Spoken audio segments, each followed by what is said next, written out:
My name is James Rotman, Director of James Rotman Fine Art in Toronto. We have been representing Tony Urquhart for 10 years now.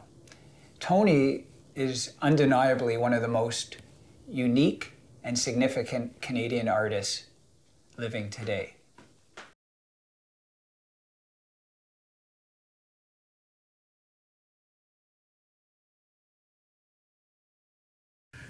When I first started thinking about art school, normally it would be like, well, the Ontario College of Art is the big one, and it's in Toronto, and et cetera, et cetera. I was in Niagara Falls, Ontario, and that was about it, all that I knew. But there was another young chap, not as young as I, but his folks were friends of my family folks. And it happened that he was just about to go into third and final year at the Albright Art School. And he said that I would be welcome to pick him up every morning, drive me to Buffalo, and I guess I kind of intuited that if I stayed in Niagara Falls, I'd have to find somewhere to live in the great city of Toronto. Being a homebody, once again, I thought, well, I'd rather just stay at home and commute. And which is basically what I did. I must admit that I didn't think that they could teach me about art. This is before I'd spent more than a couple of weeks at the school. I liked it, but I didn't think they could. In fact, there was a lot of stuff I didn't know. And after I had been there, well, half a year or so, I started to realize that A, I had some pretty good teachers. B, it was American rather than British or Canadian, the emphasis. And also that the Albright Art School was 50 yards, maybe, from the Albright Art Gallery. Tony first exhibited his work in 1957 with Isaac's Gallery in Toronto, and continued with Isaac's Gallery for about 15 years until 1972. He had a very successful career with Isaac's and sold a lot of paintings and sculpture. He was also represented over his career by a number of very significant contemporary galleries of the day. Nancy Poole Studios, Winnictuck Moore Gallery in Hamilton, and then they moved into Toronto. Boshi Gallery.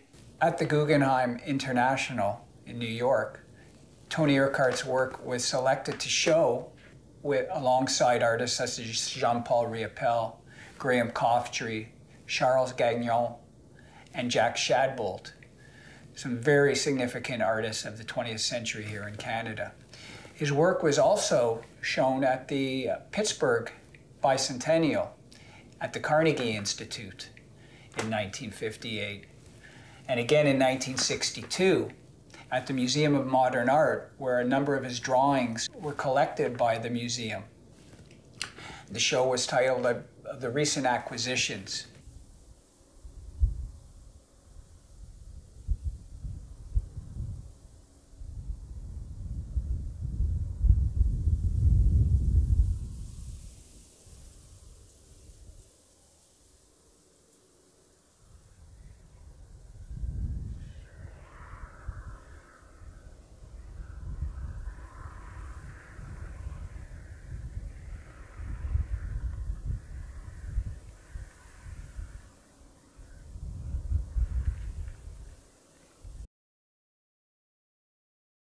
In first year, we had figure drawing, and we had basic design. Now, figure drawing was more or less what Britain would have, or Canada.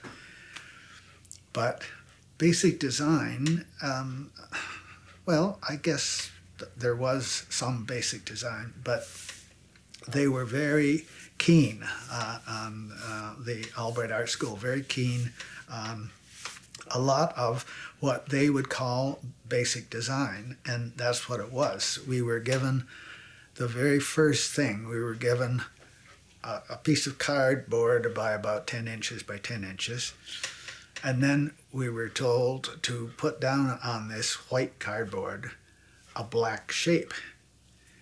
But so the black shape was fine, it looked interesting, but they said, okay, now you've got one side and the other, and I'm using my hands, they both have a bit of a slant, so they're kind of interesting. But supposing one slants, not all the way, and it is then now not repeating each other, but doing it again slightly differently. You do a side, you don't do a straight line, you might indent the side, or you might make it a little wilder on one side. And it was something that even a couple of weeks ago, and when I was starting, I thought, oh, this is easy, I'll just do this. And the more you get into it, the tougher it gets, and the more you learn. This was one particular. There was one very nice woman who was teaching first year design, and her name was Harriet Grief, G-R-I-E-F-F, and she wasn't famous, but she had studied, I think was Cooper Union. She'd studied with a good New York art school, and she encouraged me, and I was sort of catching on to the fact that it's not enough just to put it down. You have to put it down, whatever it is you're doing. You have to put it the way that it both makes sense, or better than that, it makes sense, but it helps you learn something to do or not to do.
I seem to abstract everything, because that's what everybody was doing at art school, and I was still at second or third year art school. I thought one of the marks of a good painting or sculpture or good work of art was that it enlarged itself. It went beyond his own intent. After a study trip to Europe in 1963, Tony recognized that he wanted to try something new. He was getting tired of working on a one-dimensional piece of work and decided he could do a lot more on a three-dimensional level. he was really inspired by what he saw in Europe, particularly the monumental architectural elements, the French graveyards, the facades, and he wanted to incorporate them into his work. These amazing box sculptures that Tony continues to create are like intimate little worlds into themselves. Because of their articulated doors, some may open, some may not, they often contain almost like stage-like platforms inside which the viewer can peer into. They're almost like looking at Tony's intimate thoughts of the landscape, his ideas in life. I was not on a hegira to destroy a realistic painting because they had, again, the old curved line against a straight line was, you can do that in a realistic painting, you can do that in an abstract painting. And so then they're both valid. Two-dimensional could be very beautiful and careful, but three-dimensional was even a step, not necessarily better, but a step more difficult. For instance, one of the things with regular painting, regular as we all know it, was flat shapes put on a flat piece of paper. And certainly in the 50s, if your flat shapes started to go somewhere else, it was just realistic. Now, I can make a whole argument for this, but to a degree I agreed with it, except that when you're working in a rectangle,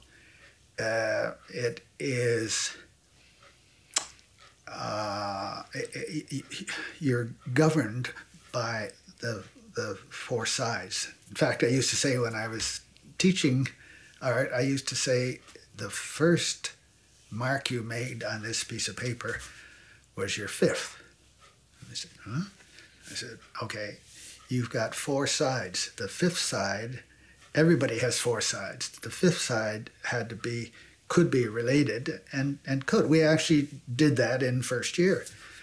And then I thought, well, yeah, I could give it a try, but then this time I'm not relating one piece of whatever it is to the other four sides. I'm locating that one piece to the all five slides. Or no, four. It'd be six now, wouldn't it? What are we going to? In any event, it was far more complex to make it work than it was just. In other words, it was a straight line and a curve, and then another. Not straight line, but a line that would play off another flat line. And it got to be quite interesting, almost more on the design of the painting than it was on what I was painting.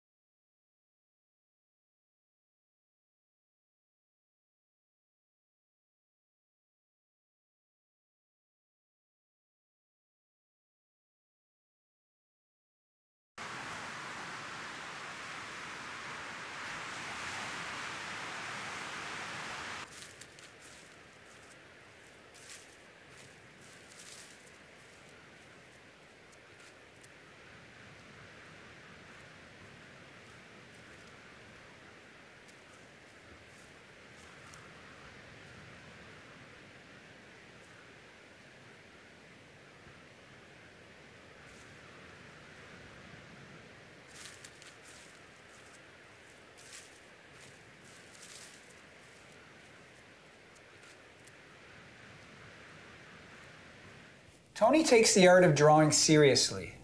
In 1963, Tony applied for a Canada Council grant to study and master drawings in Europe. In 1963 and 64, he visited the drawing cabinets of the British Museum, the Louvre, the Albertina in Vienna, the Institut Néerlandais in Paris, and the Musée Ingres, enabling him to see all 5,000 or so of Ingres' drawings, a circumstance that had a profound effect on his work. For many years, he has been keeping idea books, sort of miniature diaries, in which he would write notes to himself and comments about work or ideas. These little books contain many two-dimensional and three-dimensional projects. An idea may start to form, often over intervals of 10 or 20 pages, and eventually will be interesting enough to begin real drawings on good paper with pen and wash. All of Tony's artistic processes are interconnected.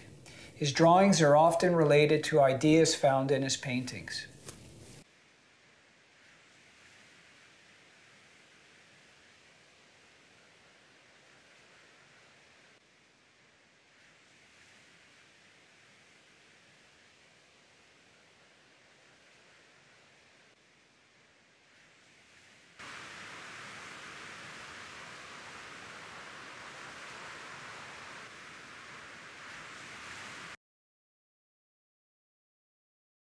Well, these idea books do go back to the 60s, early 60s.